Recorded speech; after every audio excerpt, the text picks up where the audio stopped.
What's going on, everyone? Welcome to another episode of the EPM show. This is all things enterprise performance management, and we are here to give you an unfair career advantage. Today, we welcome Justin D'Onofrio to the podcast. He is the managing director of performance management at Accordion. He's been in the EPM space for over 15 years as a consultant, and he was a co-founder of Platform Specialist. In this episode, we have a great conversation around why it's important to keep people at the center of digital transformation. And when it comes to delivering a great client experience, it's all about navigating the balance of how to listen well and knowing when to push back in a positive way. And then also he dives into this concept of co-building and the best practices around co-building to specifically improve the feedback loop, which ultimately leads to better outcomes. And the last part of what he gets into is when it comes to accelerating your career, if you really want to grow your career, then the bottom line is you got to get your hands dirty with the latest technology. So find ways to do that. I hope you enjoy it. I hope you get some practical wisdom out of this episode. I know I did. So check it out. Let's dive right in then. So Justin, I'd love to hear a little bit more about you. Give me your career flyover in 60 seconds or less. I'll do my best to keep it in 60 seconds. It's been a long journey, but I started my career doing some consulting in financial systems for a large CPG company. Was actually tasked with installing Hyperion 3.5, which is ancient at this point. And I just dove in, had no experience and went with it. Coming out of that, I just loved the project-based work that came with doing financial systems. So got into consulting, went to a boutique, then eventually went to a big four consulting firm, had a lot of great experiences there and wanted to break off and do something a little bit more entrepreneurial. So founded a company with a co-founder called Platform Specialists, where we did all EPM all the time and eventually exited that company to Accordion, where I now lead the corporate performance management teams, which again, still doing all day, every day EPM implementations, which is what I love. Personally, I live in New Jersey, have a wife and two kids, so they keep me busy and eventually hoping they'll get into the EPM space so they can continue the legacy. That's awesome. Where in New Jersey are you? I'm in Montclair, New Jersey, so about 40 minutes outside of the New York area. Okay. Gotcha. Yeah. So my wife's whole family is they're from South Jersey, like Mount Laurel, Cherry Hill area. So when I hear it, I'm like, oh, Jersey guy. So we have to talk about whether they call it pork roll or Taylor ham, because that's the Jersey battle that we always have amongst my friends, at least. It's so funny you bring that up. We literally had a conversation about this like last week, and my wife is passionately on the pork roll side of the house. I wish you would have said something different, Chad. I know. No, I'm a Taylor hammer through and through. So we're gonna cause some stirs with this conversation. There we go. Yeah, I'll make sure. I'll let her know. Technically, it's pork roll, but the nomenclature here in North Jersey is Taylor ham. It's Taylor ham. So like what? Yeah. All right. This was the other thing we were asking about this. Like, what is it? Is it city ham? Because I'm from the South, and so for us, we have city ham and country ham, and it reminds me of city ham. But it's not like I wish I knew what was in it, but I feel like once you know, then the secret's out and you won't eat it anymore. So I actually really don't know. I assume it's some fork based conglomeration of different meats, but it's good. That's all I know. It's delicious. It's my favorite thing to get when I'm up there. Taylor ham, egg, and cheese. It's everything. Absolutely. Whenever you call it, it's delicious. Would love to keep getting to know you, man. So one fun personal question. What is the best practical joke you have ever played on someone or seen played on someone? All right. So I'm going to be the butt of this joke, and it comes to mind because my friends continue to rake on me about it, but we were doing a bachelor party in Miami, and this is PG. So there we go. I feel like that's where all the best practical jokes come from, by the way. We were doing a bachelor party in Miami. I lost my phone. And the next day, I get a call in the Miami hotel room. We had 2 hotel rooms to the bachelor party crew. And I get a call. It's the front desk. We found your phone. Come down and claim it. So I'm super excited. I run down to the front desk. I'm like, hey, you just called me. Where's my phone? And they're like, what are you talking about? We have no idea what you're talking about. We haven't found any phone. So lo and behold, this went on for a solid 2 hours. I'm kind of arguing with the front desk. Someone called me. Someone called me. It was my buddy from the other room that we had, and he just let it go for too long, and I looked like an idiot. So he got me good. That is a good one. I'm sure they were just dying laughing watching you argue with the front desk, probably about to get thrown out of the hotel. and, That's and, great. and never found that phone, Never unfortunately. found it? Nope. Dang. Oh, man. That's rough. That's rough. I was gonna ask, but sounds like you were not victorious. That's okay, though. Exactly. So Justin, tell me about the people side of this business. I know it's one of the things that you're super passionate about, and we all know it can make or break implementations, but it still continues to become kind of an obstacle at times. So tell me about what some of the best practices are when it comes to managing the people side of transformation and EPM. Yeah, the thing that I like to keep in mind is at the end of the day, when we're delivering a planning solution or reporting solution, whatever it might be, an AI robot is not going to be using that thing. A human being is going to be using it to try and get value out of it. So for us and for me specifically, early on when we hear about a need, it's diving more into the details around how that's going to impact people. So are people spending too much time collecting data? Are people having a hard time projecting the future because maybe there's an organizational inefficiency? But really early on, kind of making that business case about how people can be positively impacted by a solution is important, I think. And then as you start to get into build or design of the solutions, it's about how do you enable people and get buy-in that these types of solutions are going to deliver value at the end of the day. And one way we like to do that is the concept of co-build, which a lot of technology vendors deploy, where you're working alongside people so they can feel an ownership of the product and they can feel connected to it and really invested in its success. And communication early and often with the larger user base. So making sure that you're showing people things, they get to have their input and feedback so that at the end of the day, when that solution's eventually rolled out, everyone sort of has some stake in it and they feel like it's part of something that they helped create. And then lastly, training and enablement is all about people. So you're going to start to hear, I'm sure, a lot of different feedback as you start to roll out things to larger communities, larger user bases, and understanding their needs, their desires, and making sure that if an enhancement project needs to be added on, to make sure that you tackled everything that's out there to make their life to make their planning process life, so to speak, better. I think it's important to make sure you have that feedback and are keeping that loop going. One of the things that kept coming to my mind was actually something that a prior guest mentioned. He talked about the importance of when you're doing digital transformation, you want to create delightful experiences.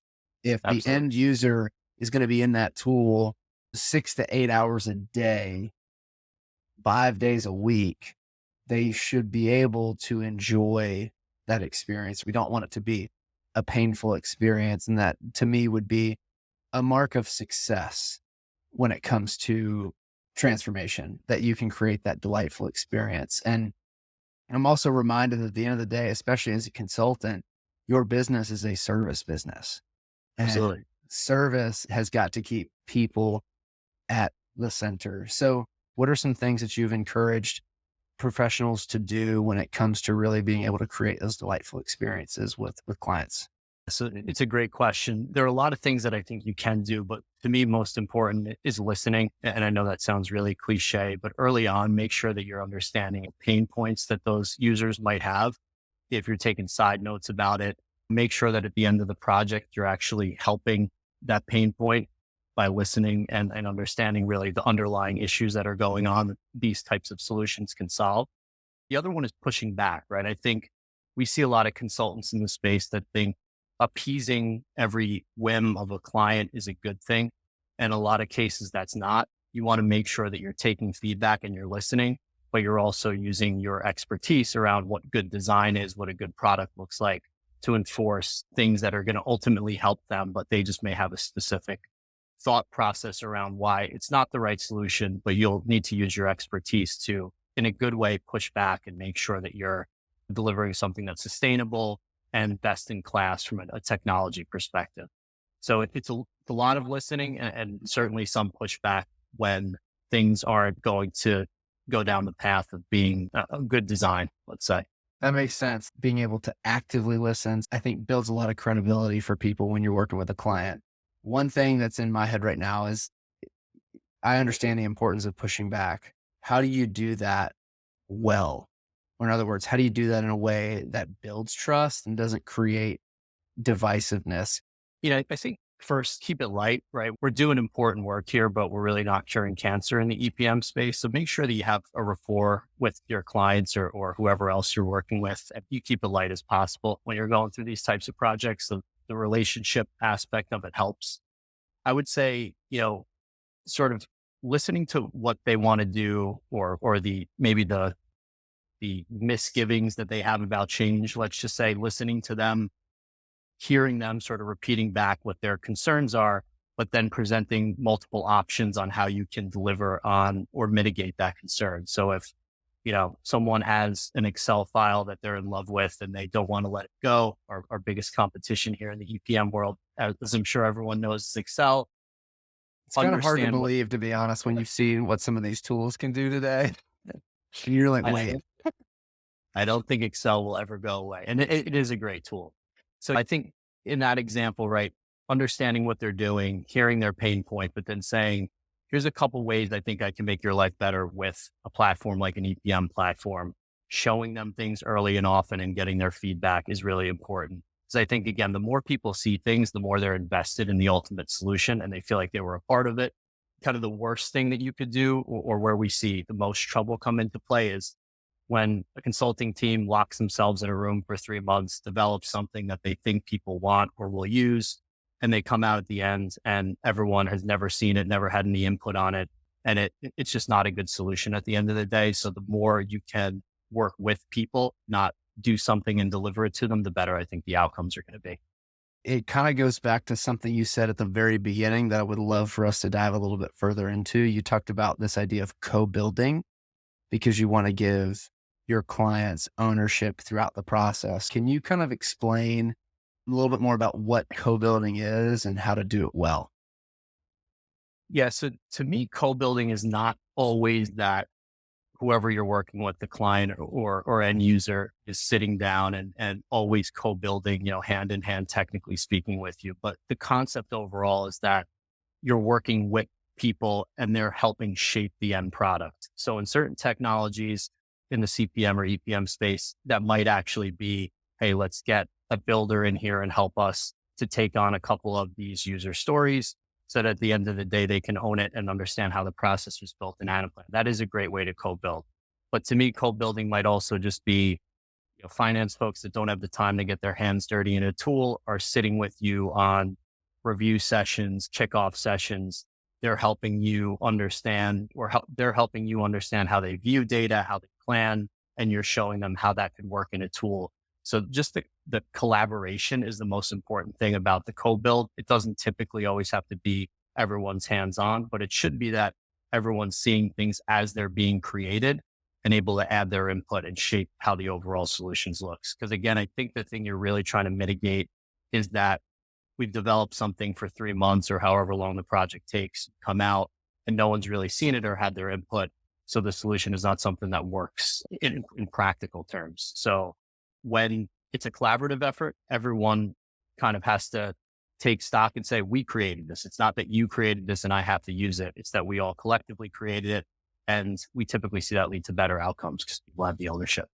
I could see that. And I imagine the feedback loop is much faster too. So you don't waste a ton of time or energy going too far down one road and then come back and they're like, this doesn't meet any of our needs at all. And I can also imagine that some of that is probably because sometimes clients don't know what they need. They think they know what they need, but then the further you get into it, the more you begin to recognize, oh, you think you need A, but you actually need B and C. So how does a consultant kind of go about pulling some of those things out? Because we see it in our business when we are helping companies build teams.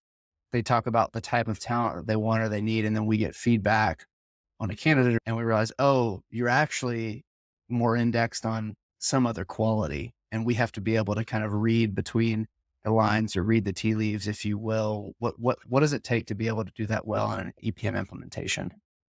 Yeah, it's a great question. I think that for us and for me again specifically, people tend to give you feedback against what they're seeing or what you're talking about directly on screen. So for example, you know, I want to make this button bigger. We'll keep it real simple. Or, I want this to be a drop down.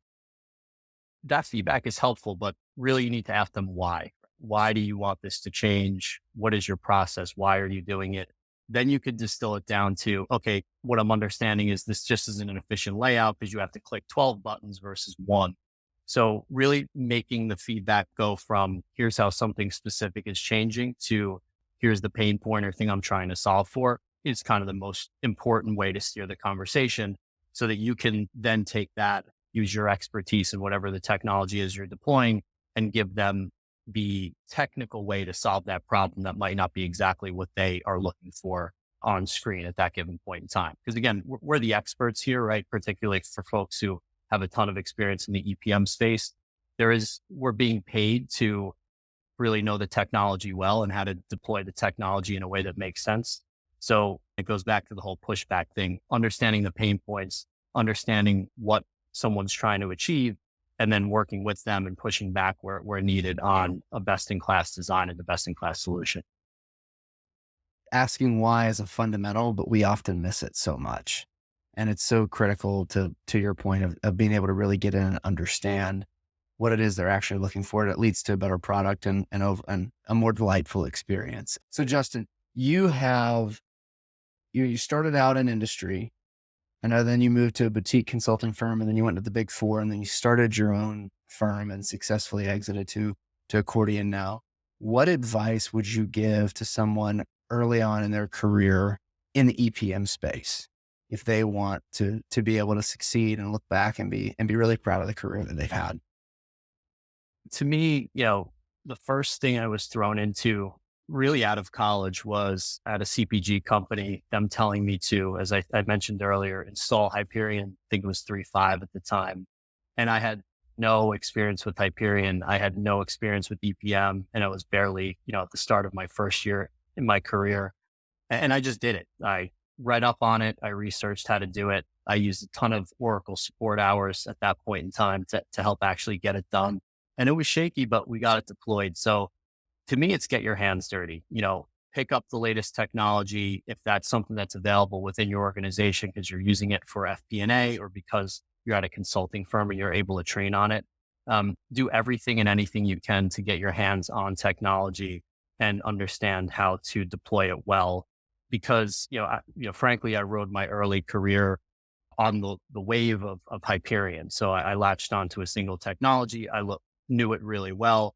I started to expand my capabilities in it, both functionally and technically. And that sort of catapulted me to be able to have some optionality to move into other technologies and do more leadership activities over time. So get your hands dirty is really the most, pressing advice that I can give.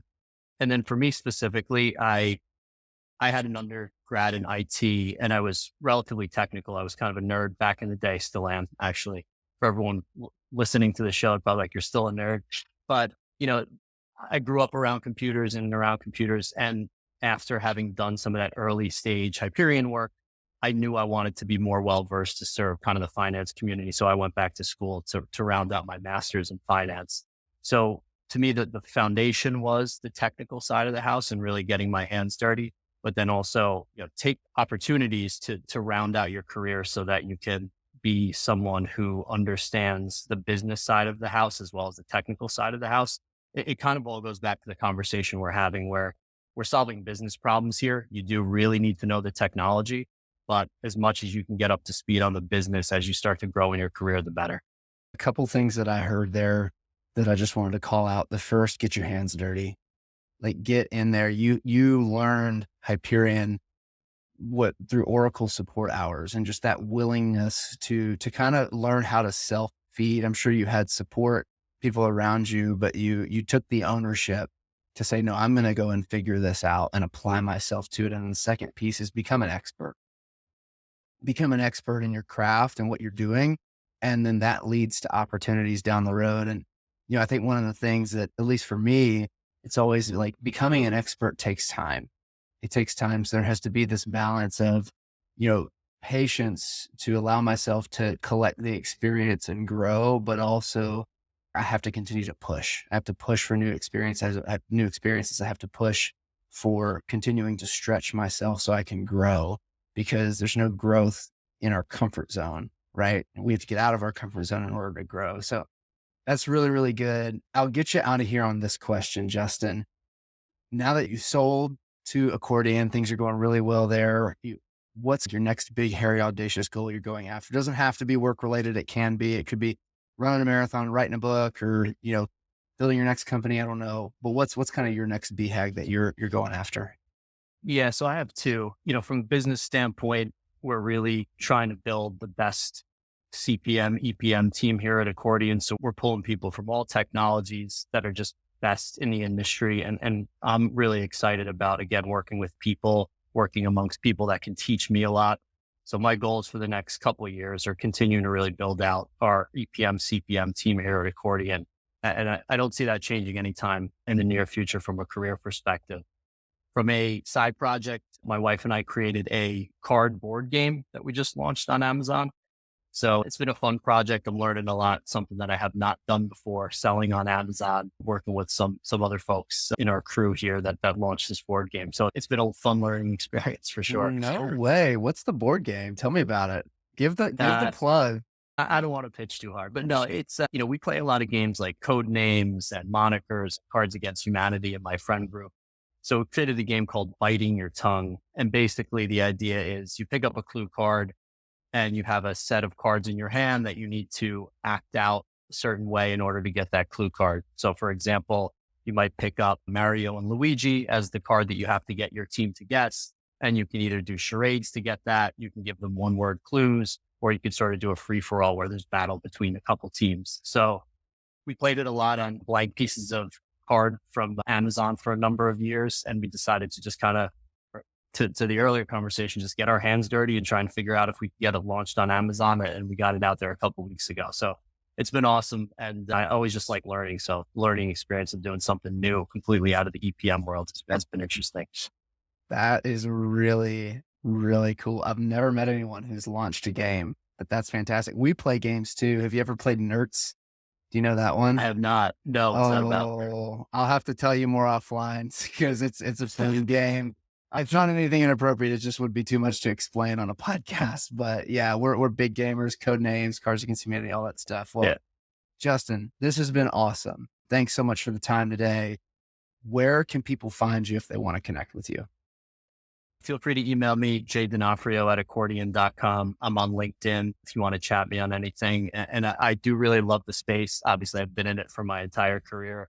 So I'm more than happy to kind of give mentorship, give advice, and get advice. I'm always looking to learn. So appreciate it, Chad. Love these types of conversations. And I love what you're doing with the show. Awesome. Thanks, Justin. Thanks for watching. Thanks for listening. Wherever you're consuming this, if it's YouTube, if it's Apple Podcasts, Spotify, we appreciate you. Make sure you're subscribed. We have a lot more amazing guests on the way, a lot more great content. We're doing our best to bring you value and have fun while we do it. We really want this to be a career advantage listening to this show, and we want you to enjoy it. So it means a lot. Make sure you're subscribed for what's to come. And also, if you're up for it, it would mean a lot if you leave us a like, a comment, a rating, a review, whatever platform you're on. That really helps, and it gets us fired up when we see those. So I appreciate you guys. Find us on LinkedIn. I'm Blake Bozarth, my co-host Chad Pike with a Y. Would love to connect with you there. Have an awesome day. See you next time. Peace.